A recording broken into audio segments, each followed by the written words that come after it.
नाम कमल जैन है और थिएटर और फिल्म से हूँ और बीएससी तक पढ़ाई की घिसते घिसते सप्लीमेंट्री। फिर लेकिन क्या था कि उस वक्त फाइनल ईयर में डिग्री मिलती थी। अभी क्या 3 साल की मिलती है ना आप लोगों को, 3 साल करने का उसका टोटल किया जाता है। वहाँ फाइनल ईयर, हम फाइनल ईयर में मेहनत करते थे, उस तरह का कुछ था। ये पहली बार है, बहुत इंटरव्यू दिए, बहुत टॉक शो हुए, दुनिया भर में बातचीत की, यूट्यूब पे बहुत इंटरव्यू मेरे डले हुए हैं। एक लिए पहली बार है कि उस पक्ष को छूना है जो किसी से शेयर नहीं किया, किसी से शेयर नहीं किया। कुछ ऐसी बातें जो अंदर ही थी, आज वो शेयर करूंगा जो मैंने कभी किसी को नहीं बताया। वो मेरा दर्द था, मेरी तकलीफ थी, मेरा दुख था, मेरी परेशानियां थी, लेकिन लक्ष्य को कभी नहीं छोड़ा मैंने। ग्रेजुएशन किया मैंने एमवीएम कॉलेज से, मॉडल स्कूल से हायर सेकेंडरी की। शुरू से मेरे को एक्टिंग करनी थी, शुरू से मेरे को थिएटर करना था, ये तय था। लेकिन राह मैंने खुद ही ऐसी चुनी थी कि तकलीफों से भरी थी। किसी का कोई सपोर्ट नहीं था, ना पिताजी का, ना माताजी का, ना भाइयों का, ना बहनों का, ना दोस्तों का, यारों का। अच्छा, उसमें गलती पिताजी की भी नहीं थी। हर पिता चाहता है कि मेरा बेटा एक 10-15, उस वक्त की बात कर रहा हूँ 1980 की, कि मेरा बेटा एक नौकरी कर ले 10-15 हज़ार की, बल्लभ भवन में लग जाए, पीडब्ल्यूडी में लग जाए, वो अच्छा था। तो उनका दोष नहीं था, वो हित में ही सोचते थे, लेकिन मेरी जिद थी। तो तकलीफ तो मेरे को उठानी ही थी कि मैंने रास्ते ही ऐसा चुना था कि मेरे को एक्टर बनना है, मेरे को हीरो बनना है। ठीक है साहब, सिलसिला चलता रहा, कॉलेज में एक्टिंग करता रहा। कॉलेज खत्म हुआ, अब पिताजी ने बोल दिया क्या करोगे, नौकरी करो, पीएमटी की तैयारी करो और ये करो, डॉक्टर करो। नहीं, मना कर दिया, नहीं करना है। लेकिन संयोग था कि भारत भवन बन गया। भारत भवन बना तो मेरा उसमें सिलेक्शन हो गया। अब मेरे को लगता था बड़ा ग्लैमरस कि अरे एक्टर ऐसा कुछ, लेकिन कुछ नहीं है बॉस। बहुत एड़ियाँ रगड़ी हैं, बहुत परेशानियां झेली। अब आप कल्पना करो, मैं भारत भवन का आर्टिस्ट और किलोल पार्क से भारत भवन ठेला चलाता था। ठेले पे सामान रख के ढोते थे हम लोग। मतलब एक्टिंग के लिए, मेरे प्रोफेशन के लिए, मेरे पैशन के लिए मैं कुछ भी करने को तैयार था। लेकिन माताजी पिताजी जो बोलते थे वो मेरे को नहीं करना, मेरे को वो सरकारी नौकरी नहीं करना, तो नहीं करना। तो अब वो नहीं करना है तो बेटा तू मर, हमारा क्या। सब मजाक उड़ाते थे बहुत कि मैं रात को किलोल पार्क से, वो डिमर होती हैं, लाइट्स होती हैं, सेट का सामान ठेलों पर रख के ढोना, जब भारत भवन में झाड़ू लगाना, नाटक के पहले कारपेट बिछाना, गमले लगाना। तो अब मैं भी समझ ये थिएटर, ये बाहर वाले तो मजाक उड़ा ही रहे थे, लेकिन मैं लगा रहा। मैंने कहा नहीं, जो है वो करना है। एडमिशन हो गया, ये सब करता रहा, एक्टिंग भी करता रहा। इसी बीच कारण जी मेरे गुरु हैं, बीवी कारण, वो मेरे गुरु हैं। जब मेरा भारत भवन में सिलेक्शन हुआ तो उन्होंने भी परीक्षा ली। मेरे को बाल बढ़ाने का बहुत शौक था उस वक्त, और लोग मेरे को कमेंट भी करते थे, साला बालों का दीवाना है, ऐसा करते थे। तो कारण जी ने बोला इधर आओ, एक्टिंग करोगे? हाँ बाबा, एक्टिंग के लिए आया हूँ। घासीराम कोतवाल चल रहा था उस वक्त, एक नाटक तुमने बच्चों ने सुना हो शायद, उसमें सब लोग गंजे रहते हैं। तो विग तो आई नहीं थी, तो उन्होंने बोला पहले बाल कटा के आ बेटा। तो अब सोचो आप, जो साला 24 घंटे कंघी रखता हो, बार बार कंघी कर रहा हो, उसको बोल दो बाल कटा के आओ। लेकिन एक्टिंग के लिए, अपने पैशन के लिए करना था, किया। बड़ा बड़ा तकलीफ दे था मेरे लिए कि वो बाल कटाना। में बाल कटा के दूसरे दिन सुबह आ गया तो सब हतप्रत थे। तो लेकिन साहब करना था, ये तकलीफें थी, ये मेरे लिए तकलीफ ही तो थी। फिर मैं चलता चला गया। फिर मैं भारत भवन में 1 दिन, 2 दिन, 4 दिन एक्टिंग करता चला गया। लेकिन और तनख्वाह क्या थी? 3,000 रुपये, 2,500 रुपये। लेकिन करना था। पिताजी वगैरह का सबका कहना था कि ये छोड़ दे, कर दे, लेकिन मैंने नहीं छोड़ा। मैं चलता चला गया। उस वक्त कुंवारा था तो ज़्यादा दिक्कत नहीं होती थी कि उस वक्त तो माँ बाप का प्यार होता, लेकिन शादी हो गई 1992 में, तो उस वक्त फिर जिम्मेदारी आ जाती है। क्योंकि शादी के पहले भी बड़े तमाशे थे कि तेरे को लड़की कौन देगा, नाटक वाले को, नौटंकी वाले, वो मन में लगता था कभी कभार, फिर लगता है शादी ही नहीं करेंगे साला, लेकिन करना तो एक्टिंग है, नाटक ही करना है। लेकिन हो गई, पता नहीं क्या लीला रची उसमें। बीवी आई, बहुत अच्छी आई, सपोर्ट था, उससे सपोर्ट ज़रूर मिला मेरे को। माँ बाप का सपोर्ट बुरा नहीं था, ये अपने जहन में ये रखो आप, कि वो तो बेटे का हित चाहते हैं, लेकिन मेरे लिए वो सपोर्ट नहीं था। मेरे को तो मेरी ललक थी कि आपको सपोर्ट करना चाहिए, नहीं हो रहा था। फिर शादी के बाद फिर एक स्वाभिमान जाग गया कि यार अब अपना काम है, अपन नहीं चुना है, अपन कब तक घर वालों से पैसे मांगेंगे। बड़ी तकलीफ होती थी यार, जेब में पैसे नहीं, चल रहे हैं हीरो बनने। अब एक बार ऐसा हुआ, मतलब बहुत सारी बातें हैं, मैं सब्जी वाले से झूठ बोलता था, यार ऐसा करे तू रामू, आज 10 रुपए का धनिया दे दे, ऐसे 10-10, 20-20 रुपए की चीज़ें लेंगे और इकट्ठा होते रहेगा, तेरे को 1000-1500 रुपये दूंगा तो तू कुछ भारी चीज़ ले लेना, वैसे देना चाहूँ तो मैं भी तेरे को दे दूँ। हकीकत है जेब में कुछ नहीं है, लेकिन ये क्यों करना था कि घर में दिखाना था कि नहीं मैं कुछ हूँ, मेरे पास पैसे हैं, मैं कमा रहा हूँ। तो इस दौरान मैंने काफ़ी चीज़ें बदली भी, कुछ बहुत सारा कुछ किया। 1995 में भारत भवन बंद हो गया, रंगमंडल, हम सड़क पर आ गए। वो ग्लैमर, वो सब, अब क्या करेंगे।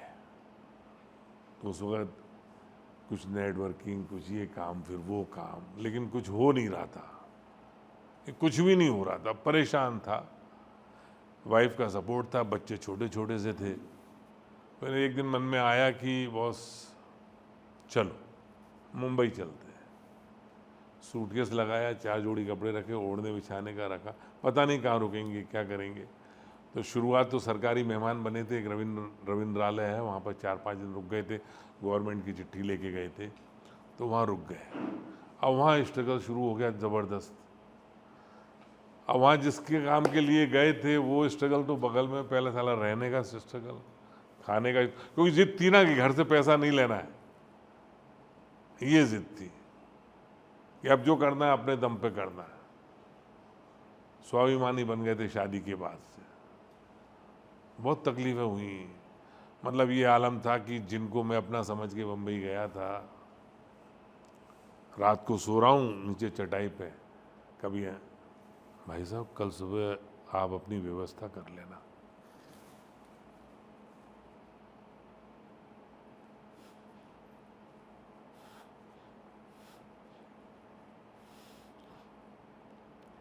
ऐसे बहुत से लोगों जिन्होंने दिलासा दिया था, लेकिन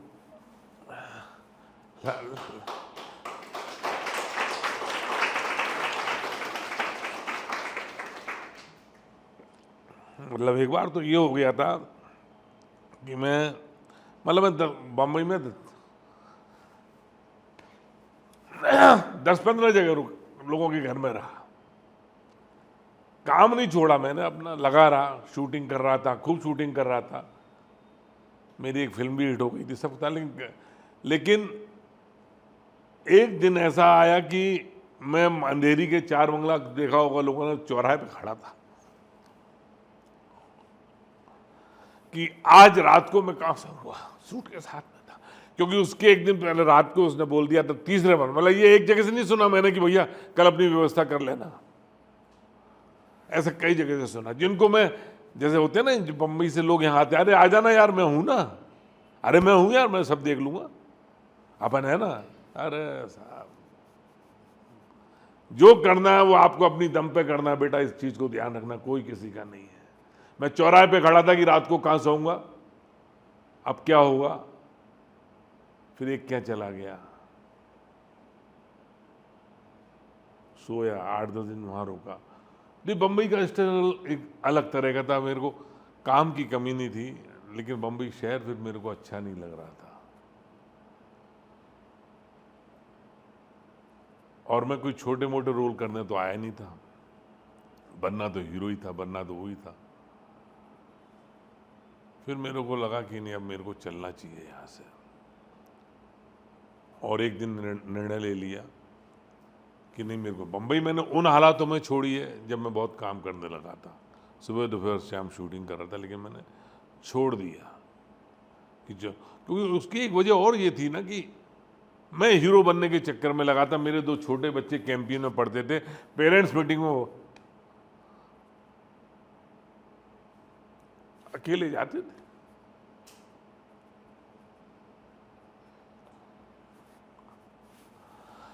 आ गया छोड़ के। अब भोपाल में क्या करना है? मैं बार बार बोल रहा हूं, माँ बाप की गलती नहीं रहती, माँ बाप तो औलाद का भला चाहते हैं, लेकिन सब छोड़ देते हैं। कोई ये कहने वाला नहीं होता है कि हम हैं, कर तू अपनी मर्जी। जैसे आज मैं अपनी औलाद से बोलता हूं कि जो तेरे को करना कर, मैं हूं, ऐसा मेरे को कहने वाला कोई नहीं था। 2-4 काम बदले भोपाल से, बम्बई से आने के बाद, बच्चों को अच्छा लगा, सब हुआ। फिर उसके बाद मैंने कहा थिएटर कंटिन्यू करते हैं, बॉम्बे से जो यहाँ पर आएंगे काम करेंगे, तो थिएटर कंटिन्यू कर दिया। स्ट्रगल चलने लगा, लेकिन अपना पैशन, अपना नशा नहीं छोड़ा। दोस्त उलाने देते थे, रिश्तेदार उलाने देते थे, क्या भांडगिरी, ये शब्द चलता था उस वक्त। क्या कर रहे हैं?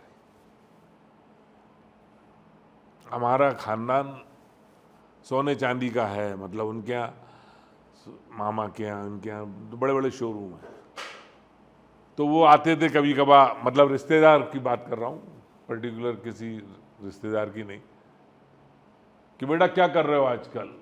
तो मैंने कहा अभी रेडियो की रिकॉर्डिंग है, कल शूटिंग है, परसों दिल्ली जा रहा हूँ शो करने। नहीं बेटा वो सब तो ठीक है, लेकिन कर क्या रहे हो तुम यार? अब उनको क्या जवाब दो आप? सारा शब्दों का खेल होता है बेटा। इसी शब्द से आप दिल जीत लो, इसी शब्द से आप दूरी बना लो। लेकिन वो शब्द मेरे को मिले ही नहीं पूरे रास्ते भर।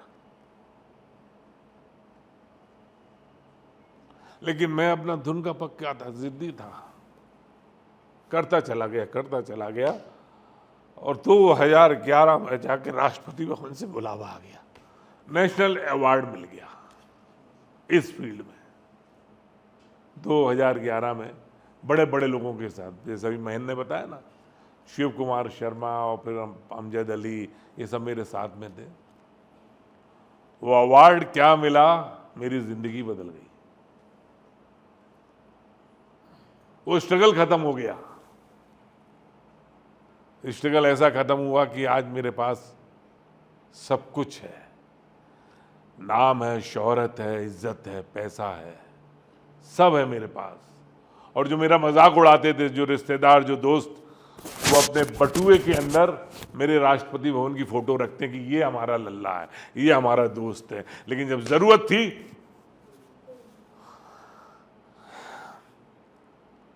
लेकिन मैं जिद्दी था, मैंने हार नहीं मानी। मैं अगर अब मैं हार मान लेता तो आज महेंद्र यहां बुलाता मेरे को। इसीलिए राष्ट्रपति सम्मान, देश का सर्वोच्च सम्मान मिला, फिर स्टेट अवार्ड मिला, फिर भारत सरकार ने